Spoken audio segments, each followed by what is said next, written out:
Halo semuanya, perkenalkan kami dari kelompok 5 akan membahas tentang Financial Responsibility Center terkait dengan transfer pricing.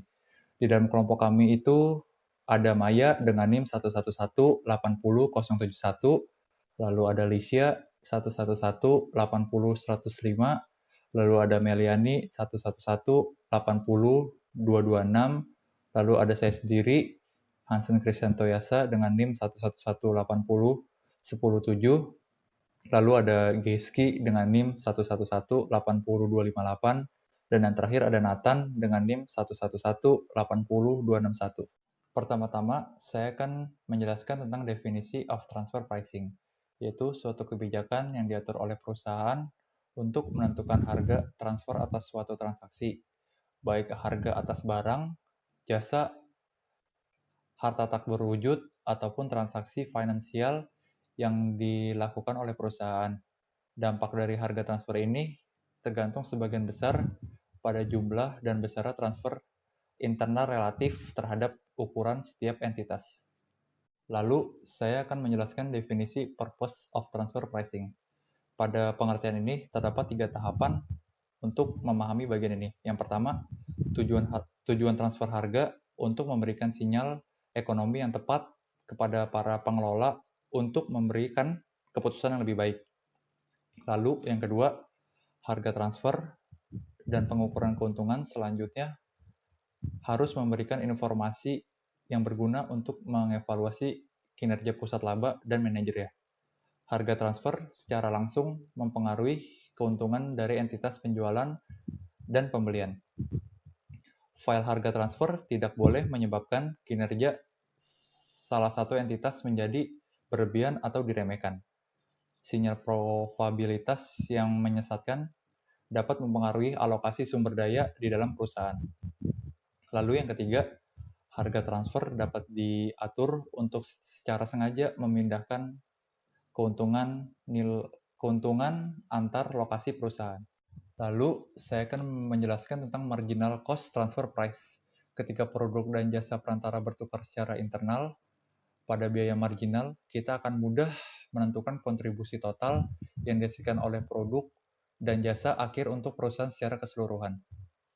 Penggunaan metode biaya marginal jarang digunakan, mungkin disebabkan oleh fakta bahwa transfer biaya marginal memberikan informasi yang buruk untuk evaluasi kinerja ekonomi dari penjualan atau pembelian oleh pusat laba.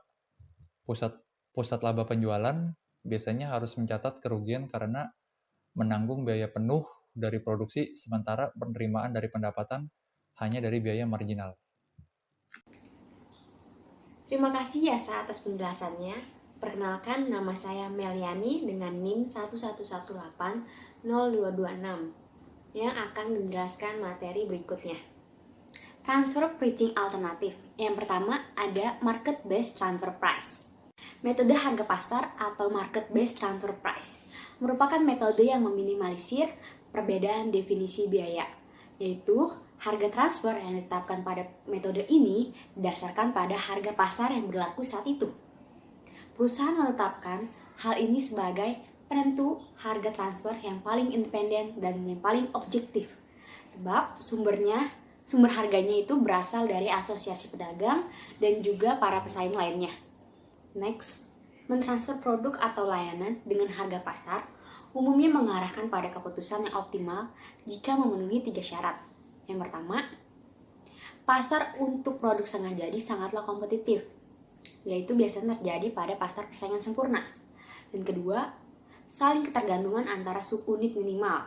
Dan yang terakhir, ketiga, tidak adanya biaya tambahan atau keuntungan bagi perusahaan secara keseluruhan dari membeli ataupun menjual di pasar eksternal.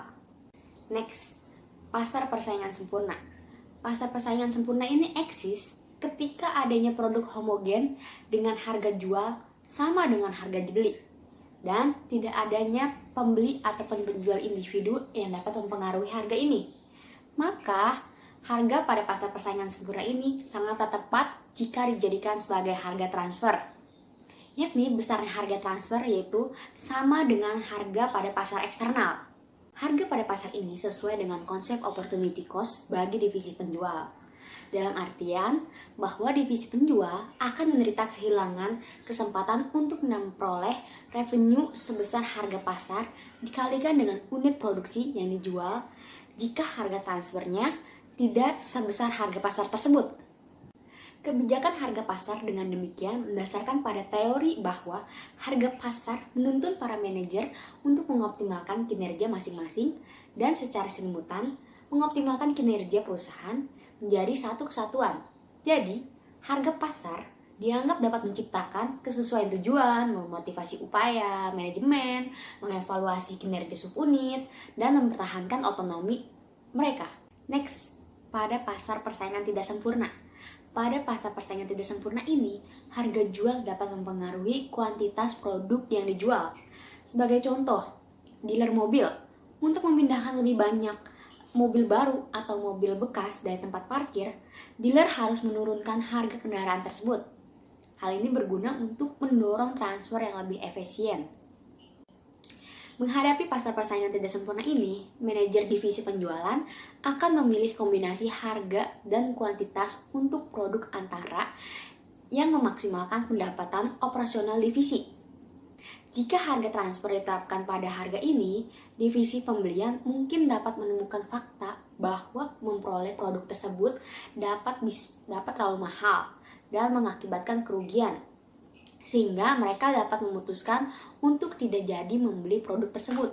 Namun, dari sudut pandang perusahaan secara keseluruhan, mungkin saja keuntungan ini dapat dimaksimalkan jika divisi penjualan mentransfer produk ini ke divisi pembelian untuk diproses lebih lanjut.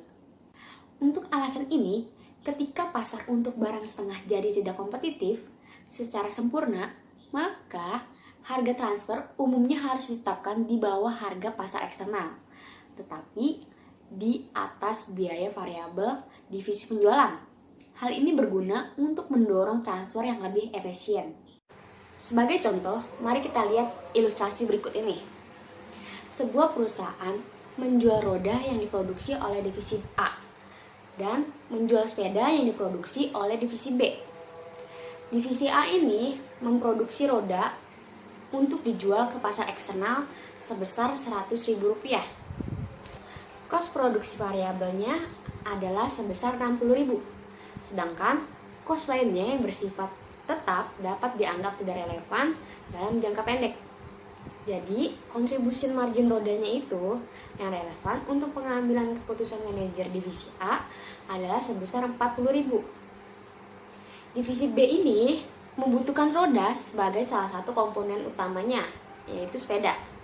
Divisi B ini tidak mempunyai kemampuan untuk memproduksi rodanya sendiri.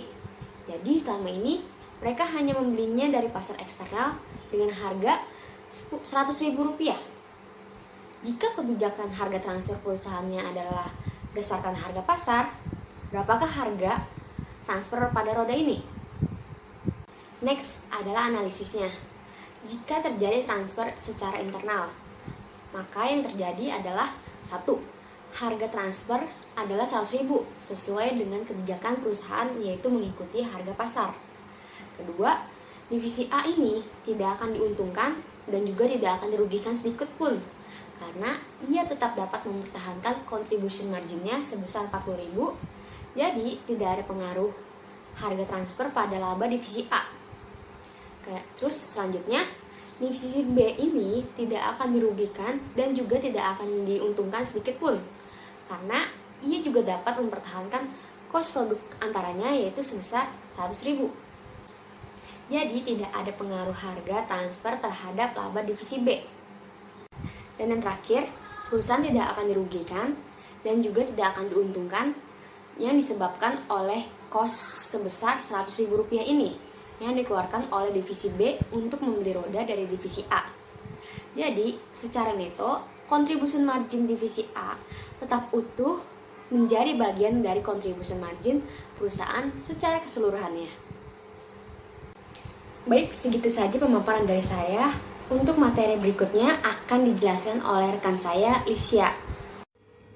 Halo semua, perkenalkan nama saya Lisya Agustin, mahasiswa aktif program studi akuntansi di Universitas Bunda Mulia dengan NIM 11180105. saya akan melanjutkan presentasi dari teman saya. Sebelumnya, mengenai penetapan harga berdasarkan harga pasar. Yang pertama ada metode market price.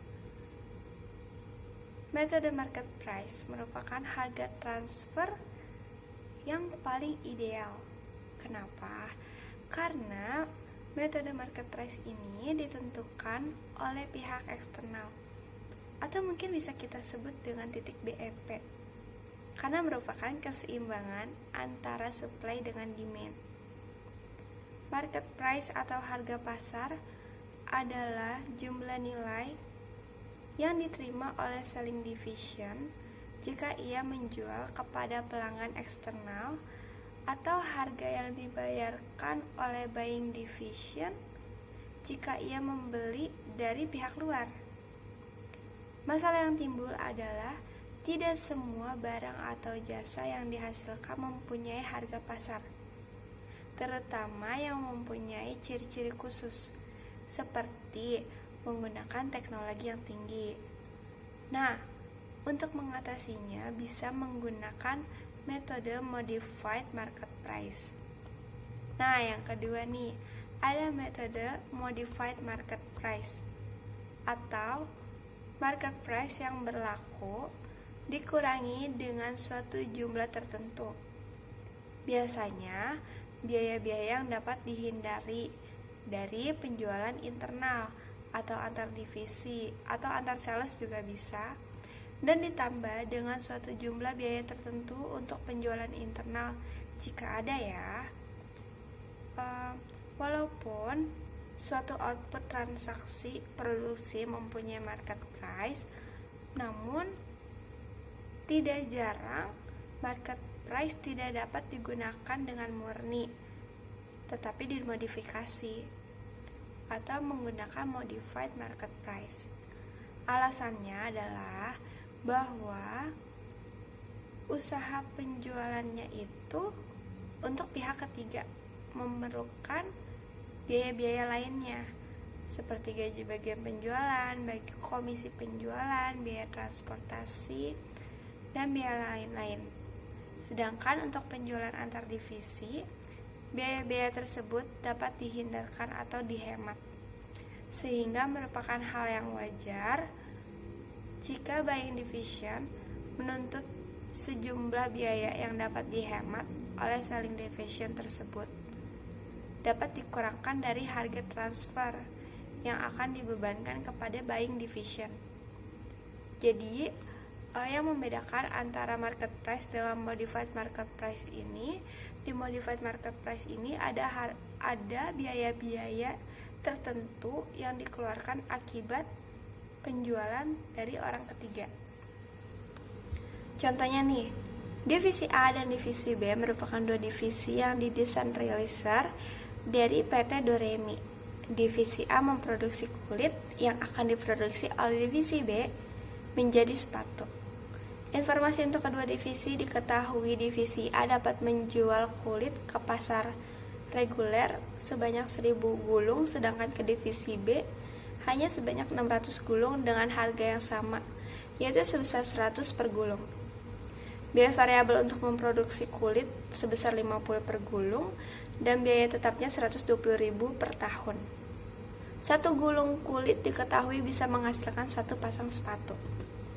Informasi untuk divisi B diketahui mampu menjual 600 sepatu dengan harga 250 per unit. Biaya variabel tambahannya untuk memproduksi kulit menjadi sepatu sebesar 140 per unit dan biaya tetapnya 180.000 per tahun. Yang diminta, hitunglah laba kotor per bulan masing-masing divisi dengan asumsi penetapan harga transfer menggunakan biaya variabel. Yuk kita bahas bareng-bareng. Yang pertama, untuk divisi A, mencari laba kotor itu gampang banget. Tinggal penjualan dikurangin biaya overheadnya. Yang pertama, penjualannya terjadi ke dua arah, yaitu ke pihak luar dan ke divisi B. Ke pihak luar sebanyak 1000 dikali 100, itu 100.000, dan ke divisi B sebanyak 600 dikali biaya variabelnya 50 sebesar 30.000, lalu kita jumlahkan ketemu penjualan totalnya 130.000. Biaya overheadnya yaitu biaya variabelnya 50 dikali total penjualnya 1.600 ketemu 80.000 ditambah biaya tetapnya 120.000 per tahun, kita bagi 12 dulu agar jumlahnya menjadi per bulan. 120.000 dibagi 12 10.000, total biaya overheadnya 90.000. Tinggal kita kurangin penjualan dikurangin biaya overhead 130.000 dikurangin 90.000, ketemu laba kotor dengan harga transfer biaya variabel untuk divisi A sebesar 40.000. Lalu untuk menghitung laba kotor divisi B sama, caranya masih sama. Penjualan dikurangin biaya overhead. Penjualannya diketahui bisa menjual 600 pasang sepatu dengan harga 250 per unit. Tinggal kita kaliin aja 600 kali 250 150.000. Terus biaya overheadnya tadi diketahui biaya variabelnya 50. Tinggal kita kaliin aja 600 pasang sepatu dikali 50 ketemu 30.000 ditambah biaya tambahan variabel yang tadi diketahui. Jadi 600 pasang dikali 140 itu biaya variabel tambahannya ketemu 84.000 dan ditambah sama biaya tetapnya 180.000 dibagi 12 15.000, total biaya overheadnya jadi 129.000. Tinggal kita kurangin aja penjualan dikurangin sama biaya overheadnya 150 kurang 129. Jadi laba kotor dengan biaya variabel dalam penetapan harga transfer untuk divisi B sebesar 21.000. Gampang kan guys? Halo semuanya, perkenalkan nama saya Maya Vitalia dengan NIM 11180071. Berikutnya saya akan menjelaskan ilustrasi kasus dari transfer pricing. Nah teman-teman semuanya harap mendengarkan kasus ini dengan baik karena kasus ini akan terhubung dengan cara perhitungan untuk metode-metode selanjutnya. Nah berikutnya ada sebuah perusahaan bernama Horizon Petroleum. Nah perusahaan ini memiliki dua divisi sebagai pusat laba, yaitu divisi transportasi yang bertugas untuk mengantarkan minyak mentah dari Meksiko ke daerah Texas yang kemudian minyak tersebut seolah-olah akan dijual nih ke divisi penyulingan. Nah, divisi penyulingan pun kemudian akan mengolah minyak mentah tersebut menjadi bensin. Lalu kemudian bensin tersebut akan dijual kepada pihak luar. Perlu diketahui bahwa divisi penyulingan ini membutuhkan 2 barel minyak mentah untuk memproduksi 1 barel bensin. Nah, selanjutnya berikutnya, perusahaan juga memiliki satu penggerak biaya untuk variabel cost-nya, di mana untuk divisi transportasi penggeraknya adalah barel minyak yang dapat diangkut, sedangkan divisi penyulingan adalah barel bensin yang dapat diproduksi. Nah, selain itu, perusahaan juga memiliki fixed cost yang dianggarkan secara tahunan, di mana untuk divisi transportasi ini didasarkan pada kapasitas minyak yang dapat diangkut, sedangkan divisi penyulingan adalah kapasitas bensin yang dapat diproduksi. Nah, selanjutnya, berikut ini merupakan data biaya dari masing-masing divisi. Pertama, untuk divisi transportasi memiliki variable cost sebesar $1, lalu fixed cost sebesar $3, maka jika ditotalkan, biaya per barel minyaknya adalah sebesar $4. Nah, selain itu, divisi transportasi ini juga berhasil membuat kontrak jangka panjang dengan pemilik ladang minyak mentah di Meksiko, di mana harga yang ditawarkan menjadi sebesar $72. Nah, berikutnya dari divisi transportasi kita ke divisi penyulingan. Nah, divisi penyulingan ini memiliki variabel cost per barel bensin adalah sebesar $8. Lalu fixed cost sebesar $6, maka jika ditotalkan memiliki biaya sebesar $14. Nah, divisi penyulingan ini selain mendapatkan pasokan minyak dari divisi transportasi, juga mendapatkan pasokan minyak dari produsen luar, di mana harga yang ditawarkannya adalah sebesar $85 per barel minyak. Nah, setelah barel minyak ini diolah, perusahaan ini kemudian menjual bensin tersebut kepada pihak luar dengan harga sebesar $190 per barel bensin. Berikutnya, nah Setelah itu kita akan mengetahui nih, jika kapasitas pipa untuk mengantarkan minyak dari Meksiko ke Texas adalah 40.000 barel per hari, dan divisi penyulingan ini dapat beroperasi dengan kapasitas 30.000 barel per hari yang berasal dari divisi transportasi sebesar 10.000 barel per hari, dan dari pemasok luar adalah sebesar 20.000 barel per hari dengan harga $85, maka kita akan menentukan berapa sih transfer pricing jika menggunakan metode market base, cost base jika persentase yang ditentukan adalah 105% full cost, dan dengan metode negotiation. Nah, berikutnya adalah jika kita menghitung berdasarkan market base. Nah, market base ini tuh berdasarkan competitive market price, di mana kita akan melihat harga dari pesaing luar, di mana kita akan tahu jika harga dari pemasok luar ini adalah $85, maka harga yang ditetapkan berdasarkan market base ini adalah $85. Lalu, jika kita menggunakan metode cost base, nah cost base ini akan kita jelaskan secara lebih rinci di penjelasan berikutnya. Jadi kita akan langsung ke rumusnya, di mana kita akan mengkalikan persentase yang telah ditetapkan yaitu 105% dengan total cost yang ada, yaitu dari harga kontraknya ditambah variable cost dengan fixed cost, sehingga menghasilkan $79,80. Nah, lalu jika kita menggunakan metode negotiation, nah metode negosiasi ini juga akan dijelaskan di pembahasan berikutnya, yang dimana langsung ditetapkan adalah sebesar $82. Nah, selanjutnya saya akan menjelaskan perbedaan pendapatan yang akan diperoleh oleh masing-masing divisi jika menggunakan 3 metode yang berbeda. Pertama, kita akan mengasumsikan jika bensin yang berhasil dijual adalah 50 barel, ini berarti minyak yang diproses adalah 100 barel.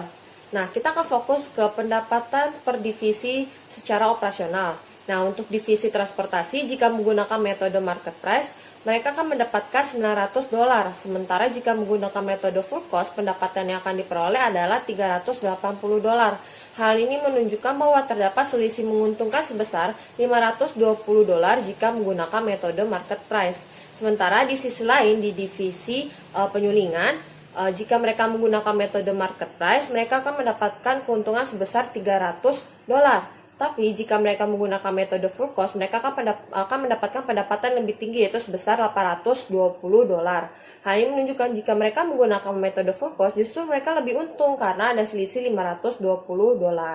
Nah, perbedaan pendapatan di masing-masing divisi karena dua metode ini bisa menyebabkan konflik dalam perbedaan kepentingan, sehingga perusahaan bisa saja menggunakan metode yang lain di antara dua metode ini, yaitu metode negosiasi, di mana setelah melakukan negosiasi antara divisi transportasi dengan divisi penyulingan, divisi transportasi mendapatkan pendapatan sebesar $600 dan divisi penyulingan juga mendapatkan pendapatan yang sama, yaitu sebesar $600. Nah, ini membuktikan bahwa jika kita melihat metode apapun yang digunakan oleh perusahaan, secara keseluruhan pendapatan perusahaan itu akan menghasilkan angka yang sama, yaitu sebesar $1.200, entah itu untuk metode market price, full cost, atau metode negosiasi. Namun, jika untuk pendapatan per divisi akan terdapat perbedaan.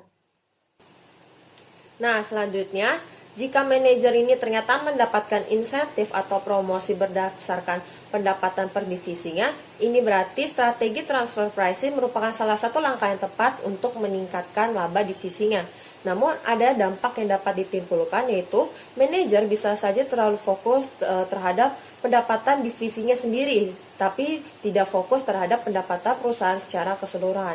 Nah, perusahaan bisa mengatasi dampak ini dengan cara untuk menentukan insentif, promosi, atau kompensasi yang diperoleh oleh manajer atau karyawan lainnya, itu bisa menetapkan dengan dua dasar, yaitu pendapatan per divisi dan juga pendapatan perusahaan secara keseluruhan. Nah, perusahaan dalam menentukan metode transfer pricing yang akan mereka pilih, itu akan ditentukan dengan melihat tujuan atau ukuran perusahaan yang ingin mereka capai. Nah, metode apapun yang akan dipilih oleh perusahaan itu pasti memiliki kekurangan dan kelebihan yang sendiri, sehingga tidak ada metode yang unggul di antara metode yang satu dengan metode yang lainnya. Sekian penjelasan dari saya terkait kasus transfer pricing ini. Berikutnya rekan saya akan menjelaskan metode-metode lainnya. Saya akan melanjutkan presentasi dari rekan saya yang sebelumnya, kali ini mengenai cost-based transfer price. Harga transfer berbasis biaya berguna ketika harga pasar tidak tersedia, tidak sesuai, atau terlalu mahal untuk didapatkan. Ini dapat terjadi misalnya ketika pasar persaingan tidak sempurna menggunakan produk khusus atau bila produk internal berbeda dari produk tersedia secara eksternal dalam hal kualitasnya dan layanan pelanggan yang disediakan untuknya. Perusahaan menggunakan metode penetapan harga transfer atas dasar biaya yang ditimbulkan oleh divisi penjual dalam memproduksi barang atau jasa. Penetapan harga transfer metode ini relatif mudah ditetapkan namun memiliki beberapa kekurangan.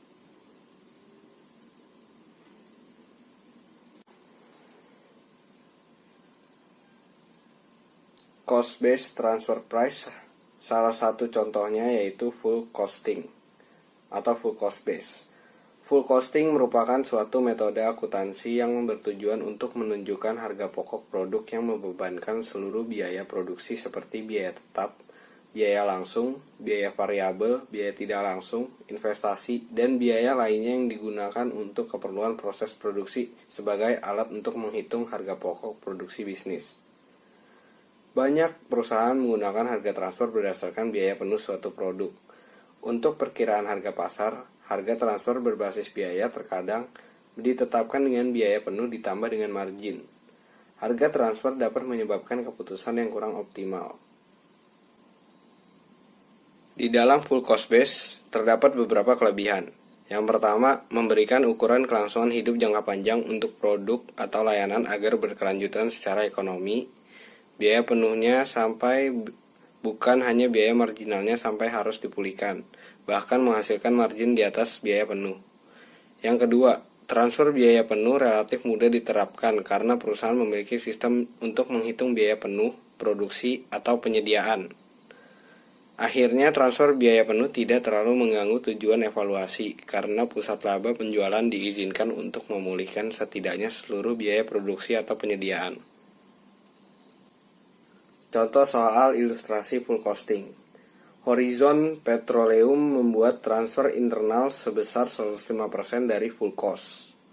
Divisi penyulingan membeli rata-rata 20.000 barel minyak mentah per hari dari pemasok lokal Houston, Texas dengan harga $85 per barel. Untuk mengurangi biaya minyak mentahnya, divisi penyulingan menemukan produsen independen di Matamoros, Gulfmax Corporation, Meksiko, yang bersedia menjual 20.000 barel minyak mentah per hari dengan harga $79 per barel, dikirim ke jalur pipa Horizon di Matamoros. Mengingat struktur organisasi Horizon, divisi transportasi akan membeli 20.000 barel minyak mentah di Matamoros dari Gulfmax, membawanya ke Houston dan kemudian menjualnya ke divisi penyulingan. Pipa tersebut memiliki kapasitas yang tidak terpakai dan dapat mengirimkan 20.000 barel per hari dengan biaya variabel $1 per barel tanpa mempengaruhi pengiriman 10.000 barel minyak mentah per hari yang diperoleh berdasarkan pengaturan kontrak jangka panjang yang ada. Pertanyaannya, apakah Horizon Petroleum mengeluarkan biaya lebih rendah dengan membeli minyak mentah dari Gulfmax di Matamoros atau dengan membeli minyak mentah dari pemasok Houston? Yang kedua, akankah divisi pemurnian menunjukkan biaya pembelian minyak mentah yang lebih rendah dengan memperoleh minyak dari Gulfmax atau dengan memperoleh minyak dari pemasok Houston saat ini? Analisis berikut menunjukkan pendapatan operasional Horizon Petroleum akan dimaksimalkan dengan membeli minyak dari Gulfmax. Analisis tersebut membandingkan biaya tambahan pada kedua divisi di bawah dua alternatif. Analisis tersebut mengasumsikan biaya tetap dari divisi transportasi akan sama terlepas dari alternatif yang dipilih. Artinya divisi transportasi tidak dapat menghemat biaya tetapnya jika tidak mengangkut 20.000 barel Gulfmax minyak mentah per hari. Alternatif 1, membeli 20.000 barel dari pemasok Houston dengan harga $85 per barel. Jumlah seluruh biaya untuk minyak Horizon berarti 20.000 barel dikali $85 per barel. Itu sama dengan $1,7 juta. Lalu di alternatif 2, Ia membeli 20.000 barel dari Gulfmax dengan harga $79 per barel dan angkut dari Matamoros ke Houston dengan biaya variabel $1 per barel. Total biaya untuk Horizon Petroleum adalah 20.000 barel dikali $79 ditambah $1 biaya variabel per barel sama dengan $1,8 juta. Selanjutnya ada pengurangan biaya total untuk minyak mentah Horizon sebesar $100.000, yaitu $1,7 juta dikurang $1,6 juta dengan memperoleh minyak dari Gulfmax. Misalkan harga transfer divisi transportasi ke divisi penyulingan adalah 105% dari full cost, divisi penyulingan akan melihat kenaikan biaya divisi yang dilaporkan jika minyak mentahnya naik dibeli dari Gulfmax. Perhitungannya adalah transfer price sama dengan 1,05 dikali purchase price from Gulfmax ditambah variable cost per unit of transportation division ditambah fixed cost per unit to transportation division, di mana dengan angka 1,05 dikali dengan $79 ditambah $1 biaya variabel ditambah $3 sama dengan 1,05 dikali $83 sama dengan $87,15 per barel. Selanjutnya terdapat dua alternatif. Alternatif pertama, membeli 20.000 barel dari pemasok Houston dengan harga $85 per barel. Jumlah seluruh biaya untuk divisi penyulingan adalah 20.000 barel dikali $85 per barel sama dengan $1,7 juta. Alternatif 2, membeli 20.000 barel dari divisi transportasi Horizon yang minyak mentahnya dibeli dari Gulfmax. Total biaya untuk divisi penyulingan adalah 20.000 barel dikali $87,15 per barel atau sama dengan $1,743 juta. Divisi penyulingan akan berpikir untuk membeli di luar karena lebih murah, tetapi dari sisi transport dia bisa menghemat $100.000. Divisi penyulingan akan melihat $87,5 sebagai variable cost, yang nyatanya di sisi divisi transportasi $87,5 didapatkan dari $80 variable cost ditambah dengan $7,5 fixed cost ditambah dengan markup. Maka bagaimana mendapatkan harga transfer yang sesuai bagi tiap divisi? Caranya bisa dengan memilih harga minimal $80, karena jika di bawah $80 tidak ada insentif beli minyak, dan maksimal $85 agar divisi penyulingan tidak beli di luar dan beli di divisi transportasi. Sekian presentasi dari saya, selanjutnya akan dilanjutkan oleh rekan saya. Jadi saya akan menjelaskan mengenai negotiated transfer prices.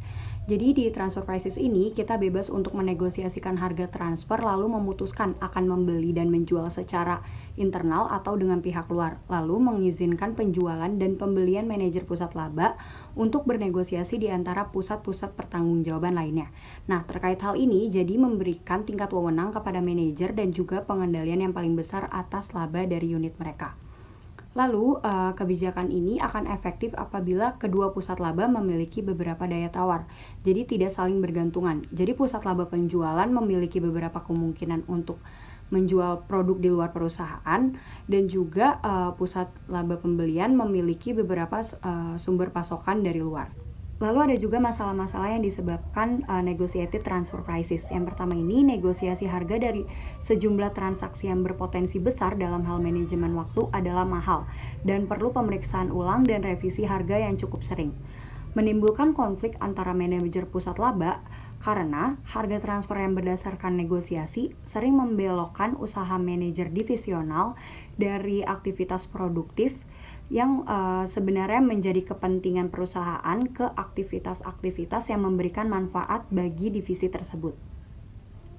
Lalu yang ketiga, hasilnya sering tergantung pada kemampuan negosiasi dan daya tawar-menawar daripada manajer yang terlibat, dan hasil akhirnya mungkin tidak mendekati optimal secara ekonomi.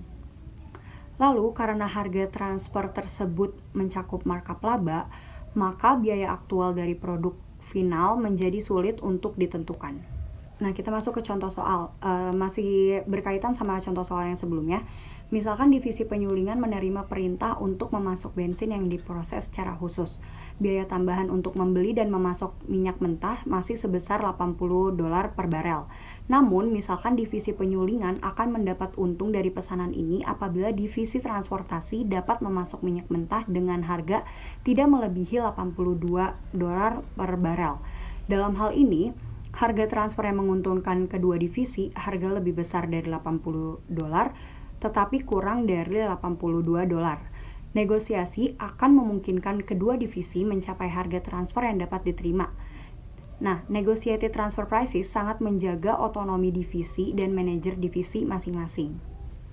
Nah, sekarang saya akan menjelaskan mengenai dual pricing. Jadi, kalau dual pricing ini menghitung 2 kali keuntungan yang diperoleh perusahaan pada setiap transaksi. Entry akuntansi tersebut diseimbangkan dengan menempatkan perbedaan dalam akun holding di perusahaan yang dieliminasi pada saat konsolidasi laporan keuangan.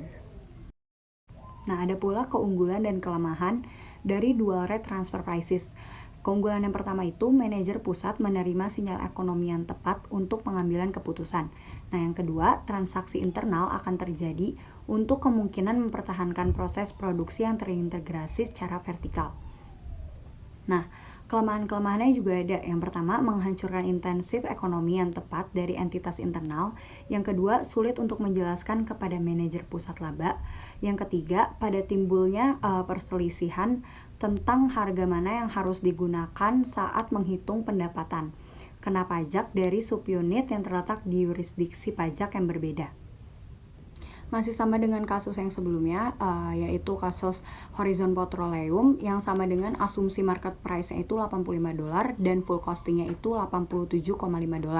Nah, maka jurnal untuk dual pricing-nya ini, untuk di bagian debit ada divisi penyulingan, $85, lalu ada cost corporate sebesar $2,15, lalu di sisi kreditnya ada divisi transport sebesar $87,15. Lalu, yang terakhir, saya akan menjelaskan tentang simultaneous use of multiply transfer pricing method. Perusahaan ketika menggunakan beberapa metode harga transfer, mereka biasanya menggunakan satu metode untuk tujuan internal, baik mengambil keputusan dan evaluasi. Metode lain untuk memengaruhi laba, kena pajak, lintas yurisdiksi. Tetapi negara tempat perusahaan multinasional beroperasi memiliki insentif untuk tidak mengizinkan perusahaan-perusahaan ini untuk mengoptimalkan laba yang telah dilaporkan melalui harga transfer, karena mereka akan menderita kerugian pajak jika keuntungan dipindahkan dari yurisdiksi mereka. Contohnya negara Amerika Serikat yang menggunakan aturan ini. Sekian presentasi dari kelompok 5. Mohon maaf apabila ada salah-salah kata. Terima kasih.